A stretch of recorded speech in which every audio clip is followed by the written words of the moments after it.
Halo semuanya, kali ini aku bakal mempresentasikan mengenai Kerajaan Samudra Pasai. Nah, sebelum aku mempresentasikan tentang materi Kerajaan Samudra Pasai, aku bakal perkenalan diri dulu ya. Nah, nama aku Niputu Eka Rendayani dari kelas M. Aku sedang menempuh pendidikan di Universitas Pendidikan Ganesha, Sumber Daya dan Pembelajaran Denpasar. Beralih ke sejarah Kerajaan Samudra Pasai. Kerajaan Samudra Pasai adalah kerajaan Islam pertama di Indonesia yang berdiri pada abad ke-13 Masehi, di mana tepatnya Kerajaan Samudra Pasai ini berdiri pada tahun 1267 di Luksamawai, Aceh Utara. Nah, kerajaan ini terletak strategis di sepanjang pantai Laut Sumatera yang menghadap ke Selat Malaka, di mana Kerajaan Samudra Pasai ini didirikan oleh Meurasilu yang setelah memasuki agama Islam bergelar Sultan Malik Al-Saleh. Nah, kerajaan ini merupakan kerajaan penggabungan antara Kerajaan Pasai dan Piurlak. Nah, selanjutnya kita beralih ke masa kejayaan Samudra Pasai, di mana Kerajaan Samudra Pasai mencapai puncak kejayaannya pada pemerintahan Sultan Al-Malik Az-Zahir II, di mana pada masa kejayaannya Kerajaan Samudra Pasai merupakan perniagaan penting, di mana banyak saudagar dari berbagai negara mengunjungi wilayah tersebut, seperti Cina, Arab, India, Siam, dan Persia, dengan komoditas utamanya yaitu lada. Lalu, sebagai bandar perdagangan, Kerajaan Samudra Pasai sampai mengeluarkan uang dengan emas yang pada saat itu disebut dengan dirham.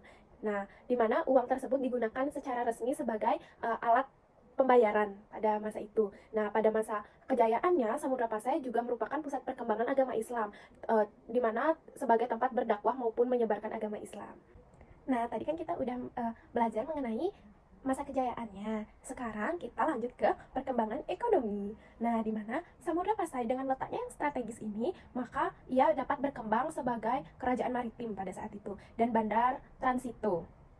Dengan demikian, Samudra Pasai menggantikan peranan Sriwijaya di Selat Malaka. Kerajaan Samudra Pasai ini memiliki hegemoni atau pengaruh atas pelabuhan-pelabuhan penting di Pidie, Perlak, dan lain-lain. Lalu Samudra Pasai berkembang pesat pada masa pemerintahan Sultan Malik Al-Zahir II, di mana hal ini juga sesuai dengan keterangan Ibnu Battulah.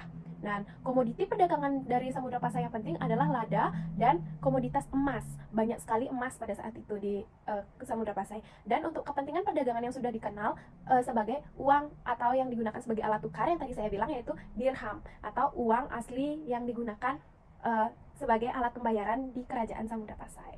Nah, kali ini kita langsung beralih ke perkembangan sosial budaya, di mana Pasai merupakan kerajaan yang sangat besar, menjadi pusat perdagangan dan perkembangan agama Islam. Setelah itu, karena dia menjadi kerajaan yang besar, di kerajaan ini juga berkembang suatu kehidupan yang menghasilkan karya tulis yang baik, di mana sekelompok minoritas kreatif berhasil memanfaatkan huruf Arab yang dibawa dari agama Islam untuk menulis karya mereka dalam bahasa Melayu. Nah, inilah yang kemudian disebut sebagai bahasa Jawi dan hurufnya disebut sebagai Arab Jawi. Lalu, di antara karya tulis tersebut ada Hikayat Raja Pasai. Nah, bagian awal teks ini diperkirakan ditulis pada tahun 1360 Masehi. Nah, Hikayat Raja Pasai ini menandakan dimulainya perkembangan sastra Melayu klasik di bumi Nusantara, di mana bahasa Melayu tersebut kemudian juga digunakan oleh Syekh Abdurraul Singkili untuk menuliskan buku-bukunya. Nah, lalu sejalan dengan itu juga berkembang ilmu tasawuf, di mana di antara buku tasawuf yang diterjemahkan ke dalam bahasa Melayu adalah Duru Al-Manzum, karya Maulana Abu Ishaq. Nah, kitab ini kemudian diterjemahkan ke dalam bahasa Melayu oleh Kadum Patakan, di mana atas permintaan dari Sultan Malaka. Nah, informasi di atas menceritakan sekelumit peran yang telah dimainkan oleh Samudra Pasai dalam posisinya sebagai pusat tanadum Islam di Nusa Tenggara pada masa itu. Nah, selanjutnya kita beralih ke peninggalan kerajaan Samudra Pasai. Yang pertama, peninggalan kerajaan Samudra Pasai yaitu dirham atau uang emas. Yang kedua, yaitu ada lonceng cakradonya. Lalu yang ketiga, itu ada stempel Sultan Al-Malik Az-Zahir. Nah, lalu yang keempat, ada nisan Samudra Pasai.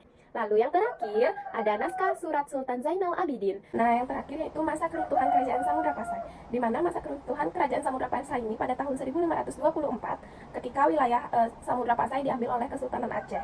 Nah, faktor penyebabnya yang pertama serangan kerajaan Majapahit, yang kedua konflik keluarga, nah yang ketiga karena berdirinya kerajaan Malaka, di mana pada abad ke-15 kerajaan Malaka ini berdiri dengan memunculkan pusat politik dan perdagangan baru di Malaka. Nah, sekian penjelasan yang dapat saya sampaikan. Semoga teman-teman yang menonton video ini bisa mengerti mengenai kerajaan Samudra Pasai. Bye-bye!